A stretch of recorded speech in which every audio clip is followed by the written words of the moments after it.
Ich begrüße Sie aus dem Studio Wien mit einem Medienkommentar zu den aktuellsten Ereignissen um Marc Dutroux.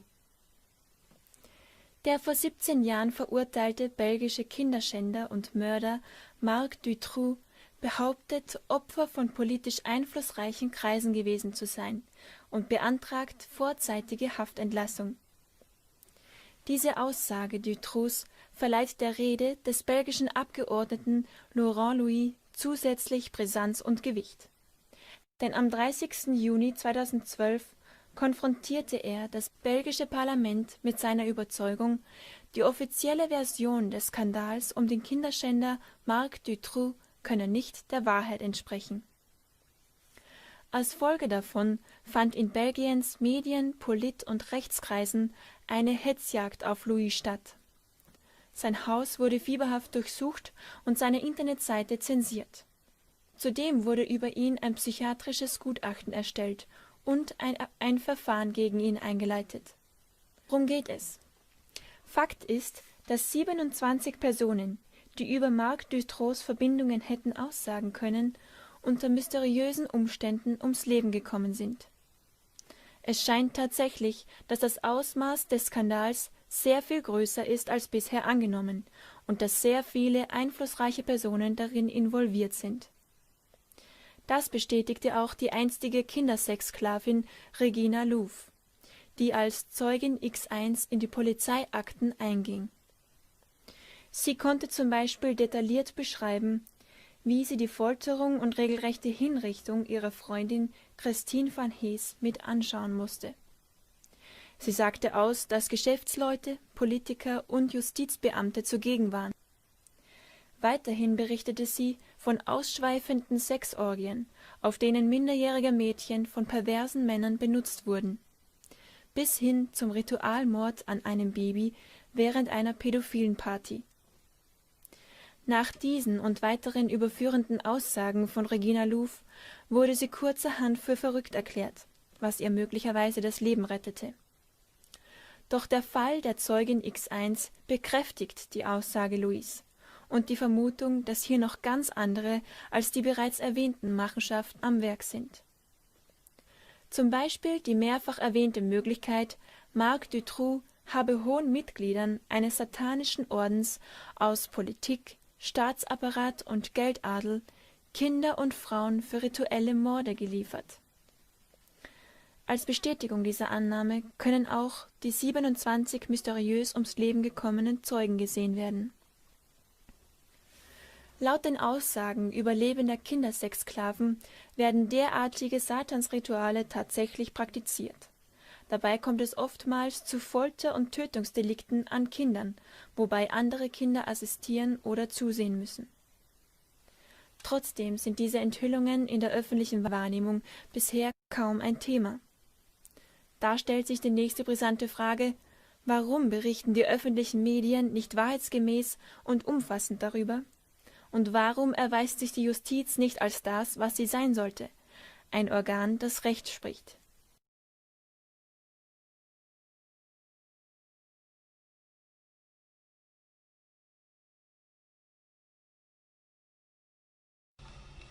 Merci, Monsieur le Président. Chers collègues, comme on l'a dit, la procédure qui nous concerne aujourd'hui est une procédure assez exceptionnelle. Et si j'ai décidé de faire usage de l'article 59 de la Constitution, c'est pour dénoncer une atteinte grave au travail parlementaire et à la liberté d'expression des élus de la nation. Alors si j'avais commis la moindre infraction pénale, jamais je n'aurais porté cette affaire devant le Parlement. J'aurais assumé mes actes et pris mes responsabilités.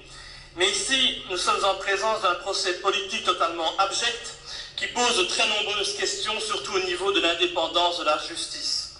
Contrairement à de nombreux hommes politiques, on ne me reproche pas d'avoir détourné des milliers, voire des millions d'euros d'argent public. Je n'ai fait que mon travail en toute bonne foi et ce que l'on me reproche, c'est d'avoir parlé. Alors bien entendu, je peux très aisément comprendre que la majorité de ce Parlement n'apprécie ni mes méthodes, ni ma liberté de ton. C'est normal, je le comprends, les représentants des partis traditionnels défendent des intérêts qu'ils préfèrent parfois cacher et qui sont bien souvent transformés en moutons qui se contentent de suivre les consignes dictées par leur hiérarchie. Pourtant, le discours que je tiens, c'est le discours du peuple que vous êtes censé représenter, mais que vous n'écoutez plus depuis des dizaines d'années. Souvenez-vous, en 1996, la marche blanche, la colère du peuple belge, la mobilisation pour que le mal ne se reproduise plus jamais. Souvenez-vous de ces 300 000 personnes qui défilèrent dans les rues de Bruxelles pour réclamer une justice juste, une justice qui se place du côté des victimes et non des bourreaux, une justice qui rejette les protections et qui jamais ne protège les puissants. Cette justice, cette nouvelle Belgique, je fus de ceux qui la réclamaient lors de cette marche blanche, même si à l'époque je n'avais que 16 ans. Aujourd'hui, malheureusement, près de 20 ans après la tragédie, eh bien, cette marche blanche, eh bien, rien n'a changé. Pire, les citoyens se rendent compte qu'on leur a menti, qu'on leur a fait miroiter des tas de choses, mais que rien ne s'est produit. Alors, bien sûr, on a réformé la police, on a donné un peu plus de place aux victimes, mais les pédophiles, eux, bénéficient toujours de protection, tout simplement parce qu'ils font partie du pouvoir et que ce sont eux qui orientent la justice. Sinon, comment expliquer que l'on ait refusé d'analyser les centaines de traces génétiques, les cheveux, les poils retrouvés dans la cage de Marcinelle où furent séquestrées les petites victimes de Dutroux? Comment expliquer que des cassettes édifiantes furent perdues? Comment expliquer que ceux qui tentent de rechercher la vérité soient poursuivis, qu'on tente de les faire taire ou pire qu'ils meurent accidentellement? Aujourd'hui, en tant que parlementaire, je n'ai fait que poursuivre au sein de ce Parlement mon travail et ma recherche de la vérité dans ce dossier que trop d'hommes politiques de ce pays souhaitent étouffer, comme s'ils avaient par hasard quelque chose à se reprocher. Alors je sais que certains sont capables de... Je le dis haut et fort et je continuerai à le faire. Les faits qui me sont reprochés devant la justice sont tout simplement ridicules. Nous sommes en pleine mascarade, en plein procès politique. Depuis quand un élu n'a-t-il plus le droit de poser des questions sur une affaire judiciaire rangée aux oubliettes? Depuis quand un député ne peut-il plus utiliser des pièces qui démontrent que la vérité judiciaire ne correspond pas à la réalité? Depuis quand un parlementaire doit-il se taire de peur d'être poursuivi? Jamais dans l'histoire de notre pays, un député n'a dû subir ce que je subis actuellement, des perquisitions, plus de 15 personnes dans mon domicile, pire que pour un terroriste, la censure de mon site personnel, mais aussi la censure du site de mon parti, une campagne de presse commandée par mes opposants politiques, et maintenant, une expertise psychiatrique. Et oui, c'est nouveau maintenant. Quand on vous soupçonne de recel ou de diffamation, eh bien on vous soumet une expertise psychiatrique. C'est tout nouveau, ça vient de sortir, mais rassurez-vous, surtout sur les bancs du PS, c'est uniquement limité au cas Laurent Louis ou à d'autres personnes qui dénoncent les dérives pédophiles de nos dirigeants, bien entendu. Alors je peux comprendre, comme je l'ai dit, que mes méthodes ne vous plaisent pas, que mes actions vous dérangent, mais que voulez-vous, je ne vais quand même pas me taire et protéger des criminels. Alors comme je l'ai dit, les faits qu'on me reproche sont totalement farfelus. On a parlé de recel, parce que je dispose des rapports d'autopsie des victimes de Marc Dutroux. Bon, ben c'est bizarre, parce que cette affaire a quand même fait l'objet d'un procès public en cour d'assises, que les pièces du dossier ont été largement diffusées par la presse, et qu'il s'est même retrouvé sur Wikipédia. Et étonnant aussi de voir que la possession de ce dossier, eh bien, n'est pas punissable de manière identique en fonction des personnes qui le détiennent. Alors, ainsi, le cardinal Danel a lui aussi été retrouvé en possession de ce dossier lors des perquisitions du juge de Treux dans le cadre du scandale de pédophilie dans l'église, mais lui, comme par hasard, il n'a jamais été inculpé de recel. Deux poids, deux mesures, selon que vous soyez puissant ou misérable. Et on m'accuse aussi, voilà bien un chef d'inculpation totalement stupide, d'avoir révélé l'identité d'une victime d'abus sexuels. On me reproche en fait d'avoir cité les noms de Julie, de Mélissa, de Anne, de Eve, de Sabine ou de Laetitia, comme si les Belges ne connaissaient pas déjà leur nom. Alors je veux bien moi que ce soit punissable, il n'y a pas de problème. Mais alors il va falloir condamner de très nombreuses personnes, à commencer par tous les journalistes qui ont révélé immédiatement les noms des fillettes lors de l'éclatement de l'affaire. Et puis on accuse aussi de diffamation à l'égard d'un journaliste du Soir, l'organe de presse du Parti Socialiste. Et je m'étonne qu'on n'ait pas encore alors poursuivi ceux qui, sans la moindre raison, m'ont insulté dans la presse ou font courir des rumeurs à mon égard en tentant de me faire passer pour un extrémiste, un raciste, et ça, c'est tout nouveau, un fou. Alors si l'on me poursuit pour ça, on devrait aussi poursuivre la ministre Milquet, qui a menti à la radio en affirmant que j'avais publié des photos d'autopsie de Julie et Mélissa sur mon site internet, alors que ça n'a jamais été le cas. Une ministre qui manque est bel exemple. On devrait aussi poursuivre le pseudo-président du Parti Socialiste, M. Gillet, qui osa affirmer sur toutes les télévisions nationales que j'étais un représentant de l'extrême droite. Mais eux, non, bien entendu, ils ont tous les droits. Ils peuvent parler et moi je devrais me taire. Mais je refuse de me taire, je refuse de jouer la politique de l'autruche comme le font les membres de cette Assemblée. Et donc j'invite vraiment tous les jeunes députés de ce Parlement à regarder les photos d'autopsie de Julie et Mélissa. Ayez le courage de le faire, je ne peux que vous encourager à le faire. Vos yeux ne vous mentiront pas. Vous ne pourrez plus jamais croire en la version de la justice qui affirme que les petites sont mortes de faim. Et je sais qu'il y a des parlementaires qui sont dignes, qui sont honnêtes et corrects. Et il est évident que même s'il y a eu des pédophiles au sein de nos gouvernements, que l'ensemble de cette Assemblée n'est pas composé de pédophiles. Cessez donc de penser à votre carrière, à votre portefeuille et suivez la voie de la vérité. Ça demande un peu de courage, c'est vrai, mais ensemble nous pouvons parvenir à nettoyer notre pays de ceux qui le salissent. Et donc ce que je vous demande en fait aujourd'hui, c'est de consacrer tout simplement la liberté d'expression des parlementaires. Parce que nous avons le droit, mais surtout le devoir, de parler, de dénoncer les dysfonctionnements.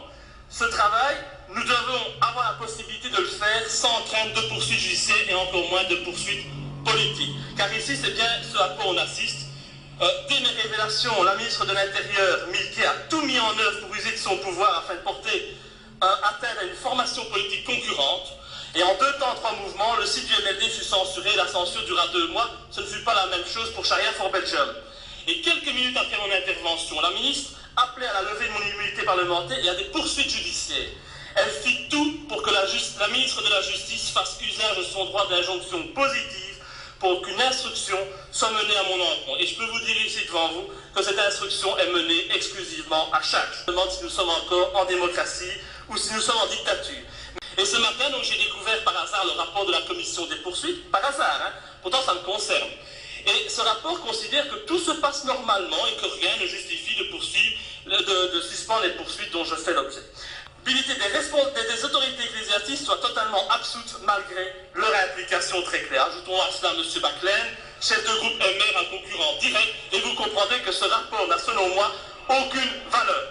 Je l'appelle donc au Parlement dans son ensemble et surtout aux parlementaires néerlandophones. Je leur demande de ne pas laisser quelques individus porter atteinte à la liberté d'expression des élus de la nation. Parce que si vous acceptez que je sois poursuivi pour le travail effectué dans le cadre de mes fonctions, eh bien vous risquez d'empêcher à l'avenir, et sur les photos d'autopsie, une béance anale de près de 5 cm. Voilà la question, et c'est la seule question que nous devons nous poser.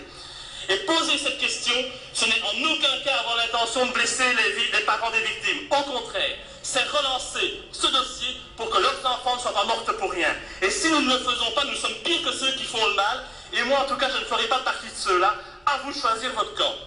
Alors, si vous ne supportez pas cette injustice, je vous demande de pouvoir exercer librement la fonction pour la de pouvoir s'exprimer en toute tranquillité et en toute transparence. Et donc cette irresponsabilité parlementaire, bien entendu, je la défendrai bec et ongle.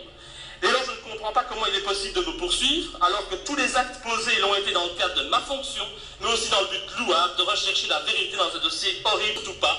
Le monde est dangereux à vivre, non pas à cause de ceux qui font le mal, mais à cause de ceux qui savent et qui laissent faire. Je vous remercie.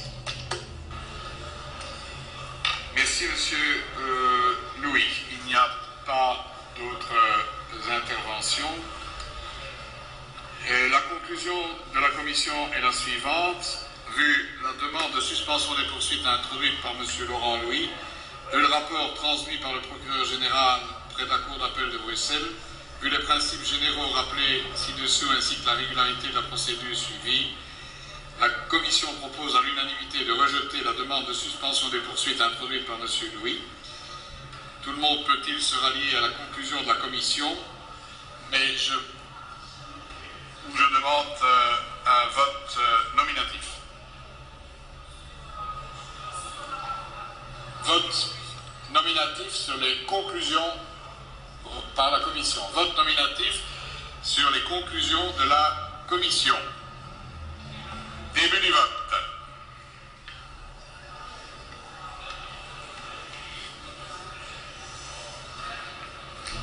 Tout le monde a-t-il voté, vérifié son vote? Fin du vote. 128 membres ont pris part au vote. 127 adoptent le rapport de la Commission. Une personne vote contre. En conséquence, la Chambre adopte la conclusion de la Commission.